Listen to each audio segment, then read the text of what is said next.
7 de la mañana, 49 minutos, 7:49 minutos. Saludamos ya a nuestro primer invitado. Nos acompaña vía telemática el doctor Pedro Donoso, abogado, director ejecutivo de ICORAE, analista, que ya está con nosotros. ¿Cómo está, doctor Donoso? Buenos días, bienvenido. Gracias por estar en Punto Noticias en su primera emisión.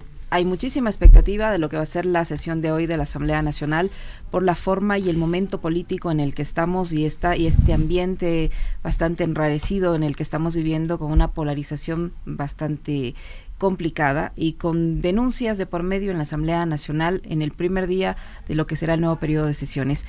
¿Qué se puede esperar de la convocatoria para hoy en la Asamblea Nacional? Hay incertidumbre, no se sabe si finalmente el oficialismo logró conseguir los votos para conformar una nueva mayoría o lo propio por parte de la Revolución Ciudadana. Pero ¿qué se puede esperar de esta sesión de la Asamblea Nacional y este ambiente político en el que nos encontramos? Buenos días, bienvenido. Buenos días, Vicente, Alexis, gracias por la invitación. Creo que digamos, no es un secreto. A mí no me preocupa el 14 de mayo, me preocupa lo que viene después, digamos, ¿cierto? Porque en el mediano y en el largo plazo vamos a determinar si es que los acuerdos que ha logrado el gobierno eran efectivamente más allá del 14 de mayo o tenían el único fin finalmente de un poco designar autoridades, ¿no es cierto? Presidente, dos vicepresidentes, vocales del CAL y presidentes y vicepresidentes de comisiones, ¿no? Entonces creo que eso es fundamental, porque además es fundamental también entender que una mayoría no es gobernabilidad, es decir, no hay que confundir las dos cosas, digamos, ¿cierto? Yo puedo tener una mayoría, digamos, en el legislativo y esa mayoría puede tener una fecha de caducidad, puede tener unos objetivos determinados, digamos, claramente, ¿no es cierto? Pero eso no me puede asegurar gobernabilidad.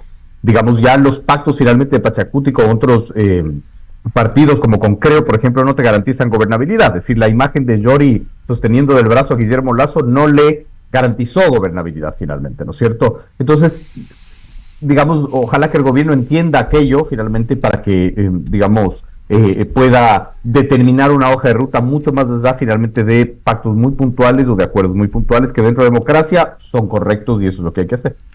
¿Qué se entiende, buenos días Pedro, qué se entiende por gobernabilidad? Porque se dice muy fácil, pero detrás de ese concepto, ¿qué nomás hay y qué nomás está en juego para que exista justamente gobernabilidad?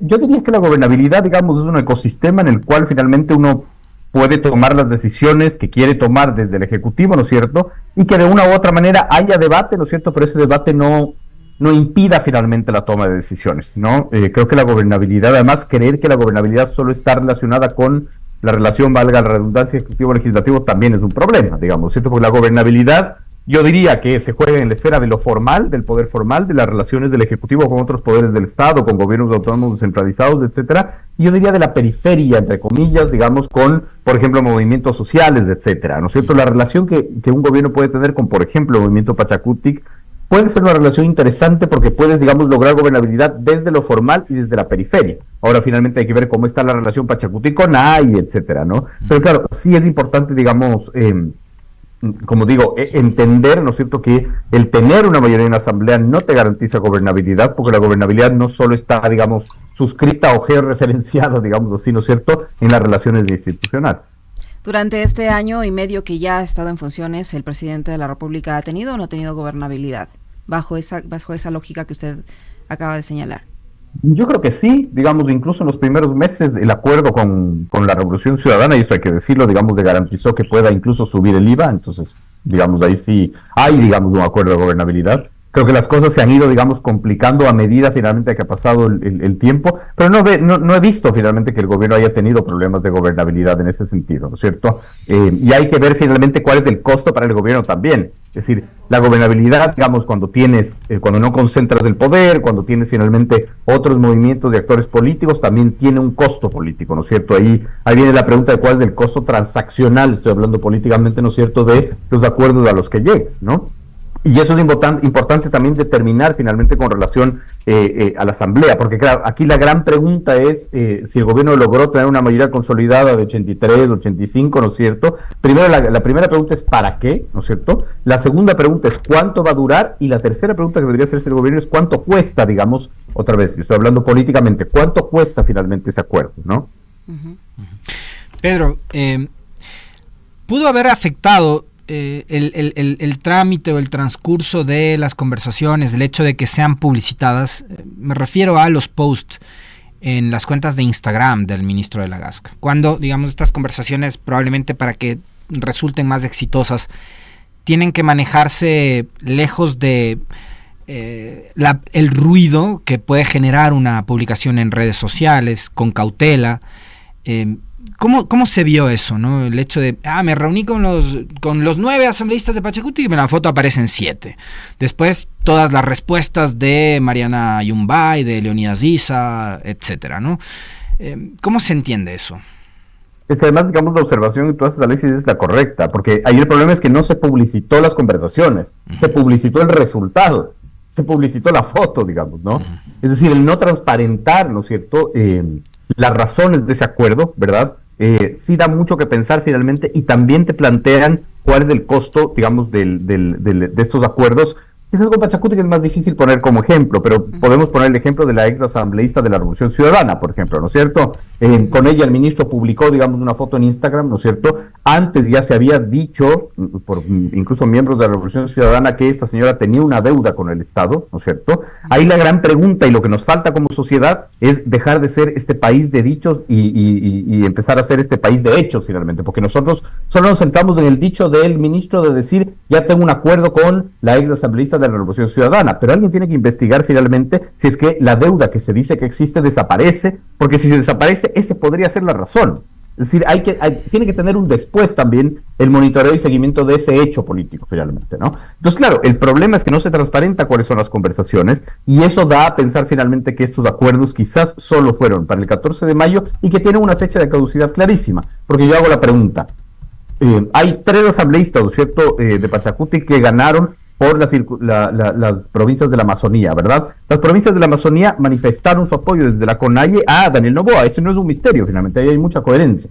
Pero ¿qué sucede finalmente cuando en la asamblea haya que debatir, pongo un ejemplo, las reformas de la ley de minería, por ejemplo? Ahí se acaba el acuerdo, empieza el acuerdo, ¿cuál es el límite del acuerdo? Hay finalmente este acuerdo sobre la mesa, no existe, lo hablaron, ¿no? Entonces, eso va a determinar mucho. Por eso les digo, quizás el 14 de mayo no es una fecha tan importante, sino en los hechos políticos que se vienen después, en donde se va a aprobar que la mayoría que ha logrado, digamos, el gobierno, se sostiene, no se sostiene, le costó muchísimo al gobierno, tiene un alto costo, no tuvo un alto costo, etcétera, ¿no?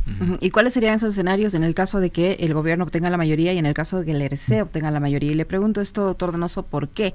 Porque estamos, le decía, un ambiente bastante tenso en el ámbito político, porque esta sesión inaugural de la Asamblea viene precedida de una denuncia en contra de la misma Asamblea por una supuesta maniobra allí para impedir que esta sesión de hoy se realice. Además, se conoce en las últimas horas una investigación en la Fiscalía sobre la muerte o el asesinato del ex candidato presidencial Fernando Villavicencio, en la que sorpresivamente se le involucra al ex vicepresidente Jorge Glass, al ex ministro del Interior José Serrano y otros más. También hay el antecedente de que sigue la pugna del gobierno con el alcalde de Guayaquil y el tema judicial que también va avanzando y se le han negado allí algunos recursos.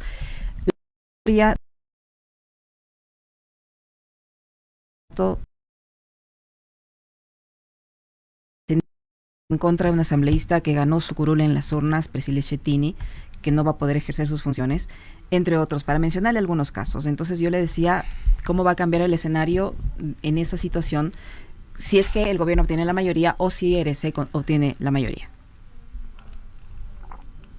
Que el gobierno tenga la mayoría, ¿no? Es decir, yo descarto totalmente, bueno, no debería hacerlo, no descarto totalmente, pero me parece que es de muy baja probabilidad que la Revolución Ciudadana, digamos, tenga la mayoría. No creo que esa es una realidad. Creo que el gobierno ya tiene la mayoría. Y finalmente, ¿cuál es el hecho político que hace que el gobierno tenga una mayoría y que sea mucho más fácil ser el ganador en esta guerra de interfunciones que usted muy bien lo ha descrito, ¿verdad? Porque estamos en una guerra de interfunciones similar a la que vivíamos, digamos, en el 2022 y en el 2023, ¿no? Es decir, ese es un escenario como real. Para mí el hecho detonante es cómo gana Noboa, ¿no? Es decir, si Noboa no hubiese ganado con 1.3 millones de votos de diferencia, ¿verdad?, este escenario podría cambiar. Pero, digamos, no solo fue no solo el que ganó, digamos, el 13 de abril, sino cómo lo ganó.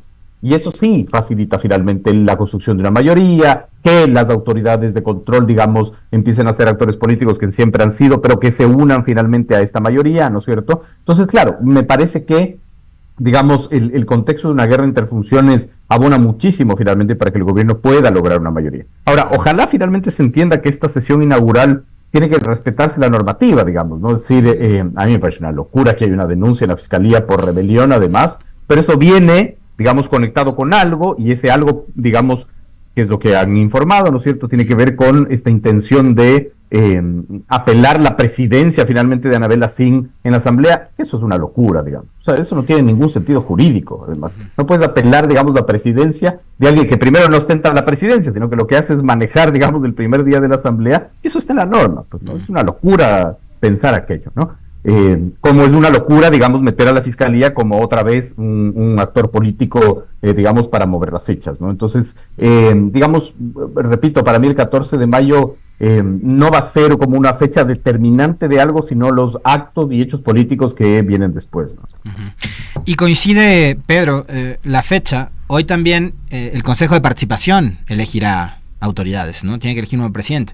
Y hay algo que Pedro nos venía señalando desde hace algunos días, en una de las últimas entrevistas que estuvo acá con nosotros, el tema de la designación de autoridades, que sigue estando en juego, ¿no? Y es, claro, el 14 de mayo es recién el punto de partida, o sea, lo que pase hoy se queda en la sesión de hoy, pero el problema es qué va a pasar con el Ecuador en los próximos 4 años, o en los próximos 2, que es para el periodo para el cual van a ser elegidas las autoridades hoy en día. Entonces está mucho más en juego que únicamente la presidencia de Anabel Asín o de Nils Olsen, ¿no?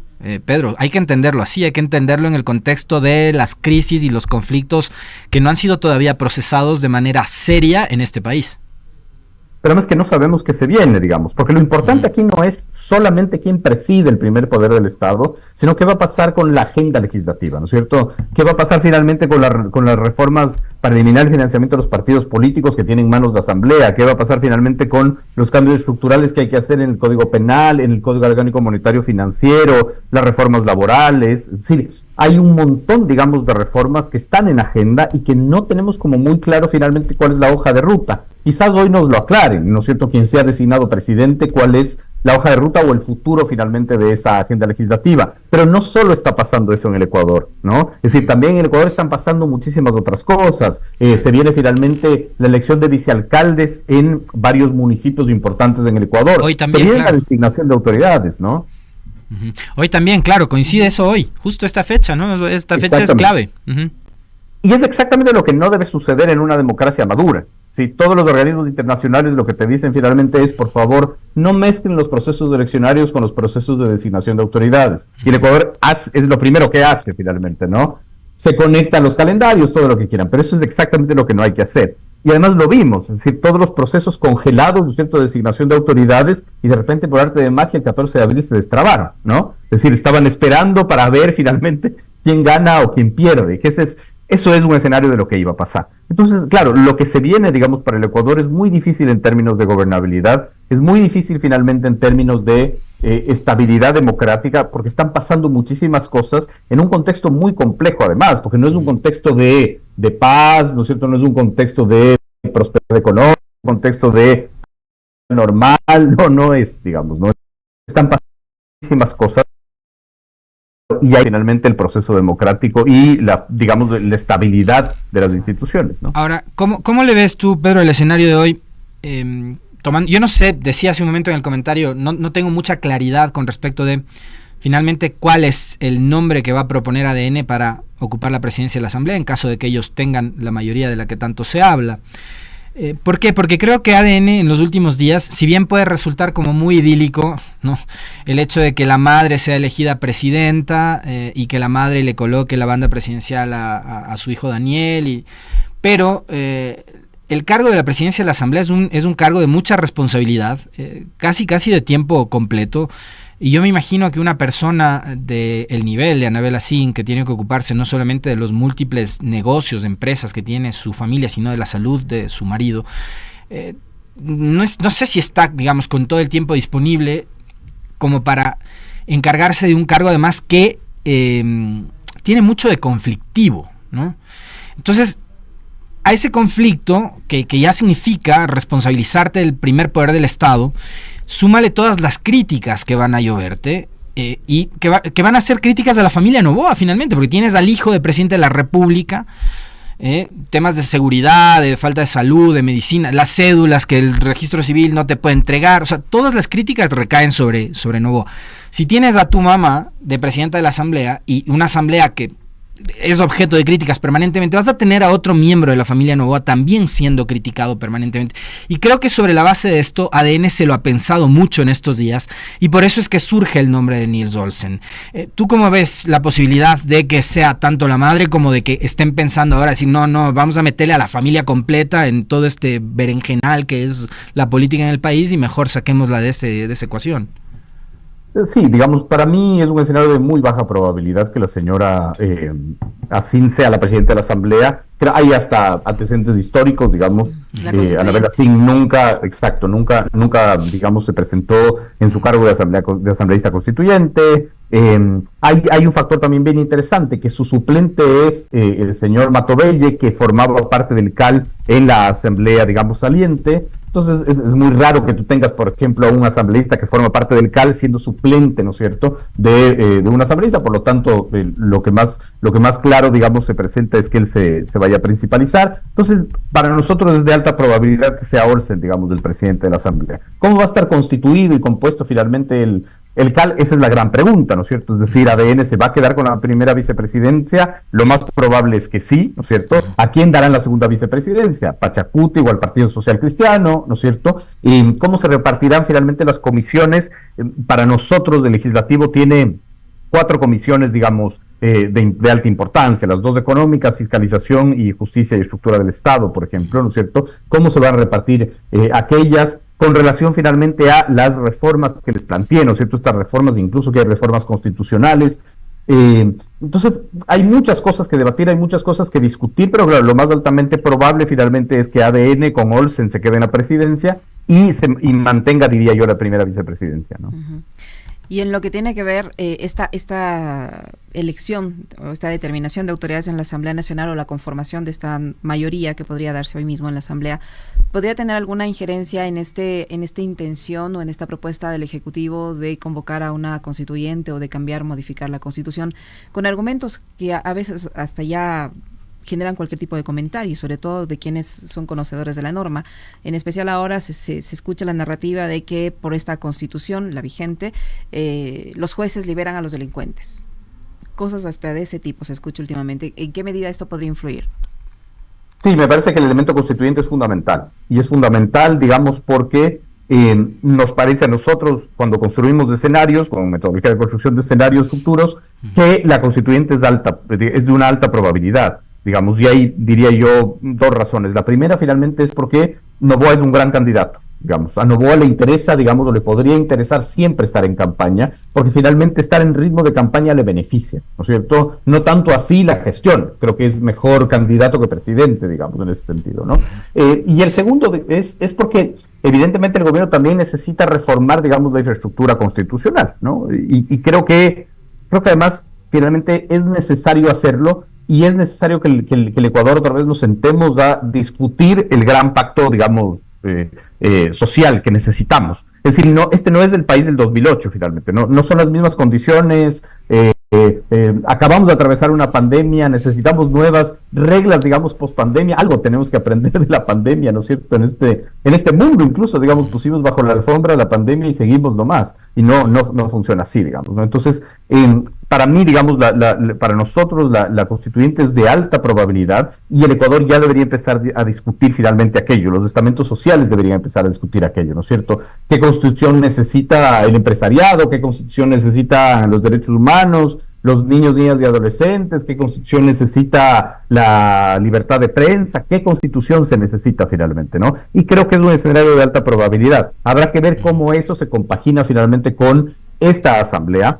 Habrá que ver finalmente si es que, no sé, se encuentra un rol finalmente de, como en el 97, de que existan o coexistan, digamos, las 2 instituciones, constituyente y asamblea, o en su defecto, digamos, que no haya una asamblea, digamos, nacional y hay una asamblea constituyente. Eso está por verse aún, digamos, ¿no? Pero para nosotros es de alta probabilidad que exista ese escenario.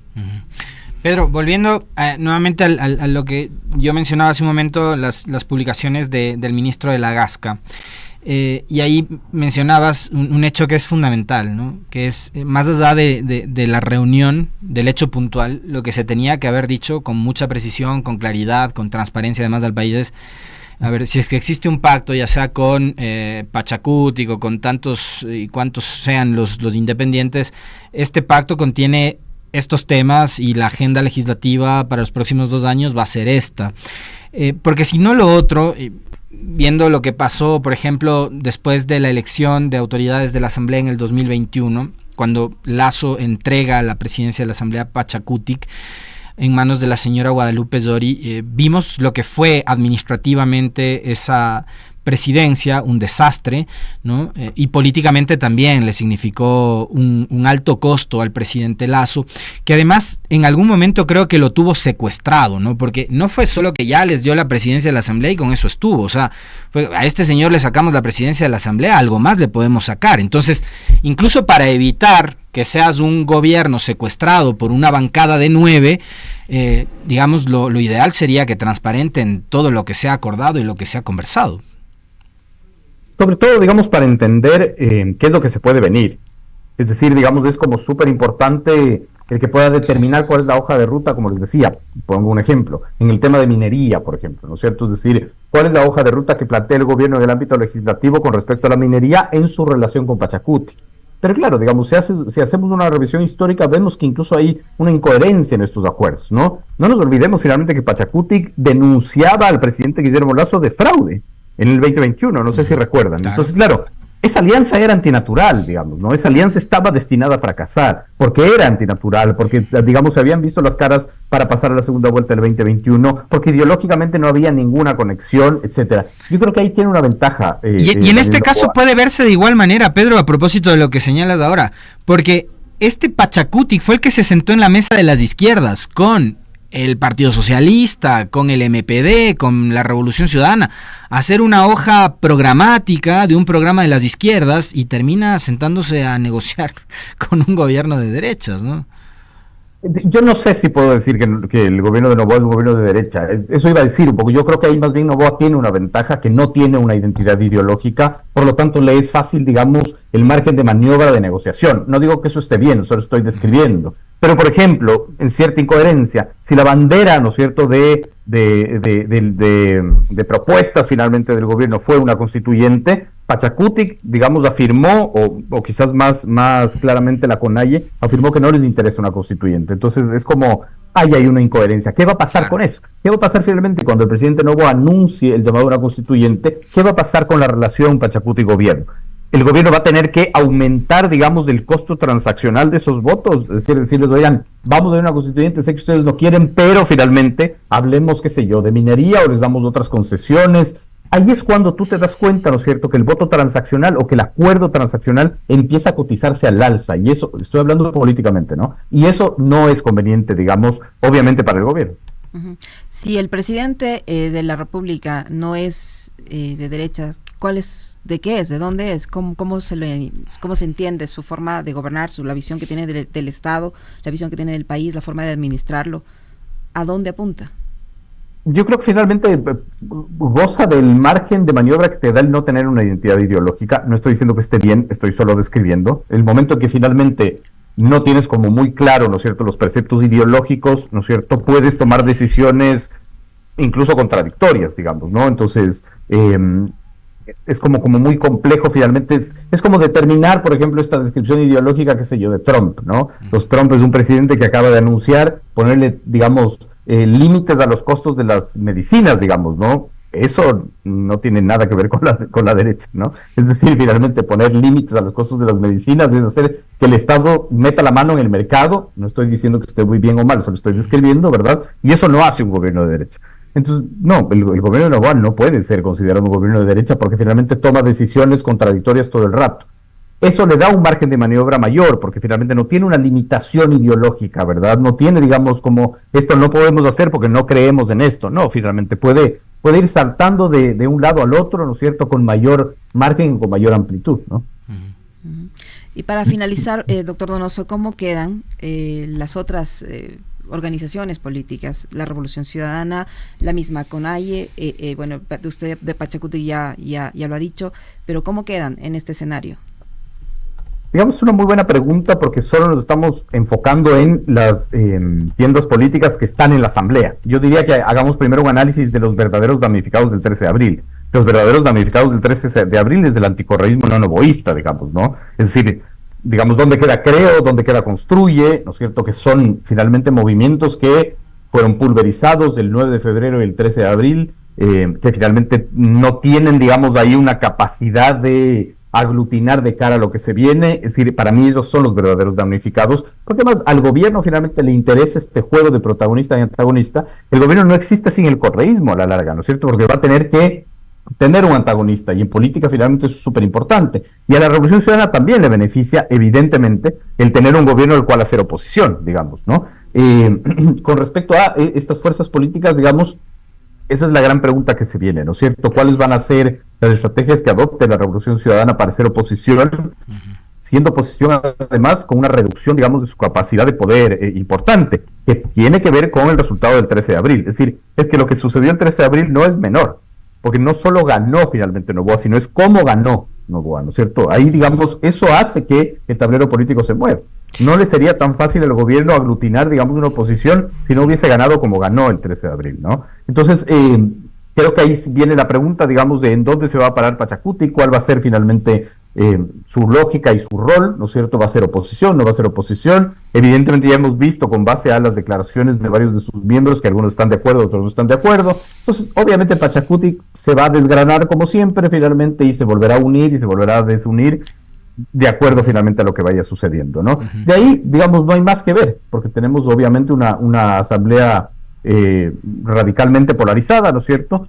Habrá que ver si es que el gobierno logra además convencer a otros asambleístas de la Revolución Ciudadana de que se acerquen a sus filas, ¿no es cierto? Como ya sucedió en esta asamblea, ¿no? Recordemos, digamos, que son varios de los asambleístas de la Revolución Ciudadana que se pasaron de bando.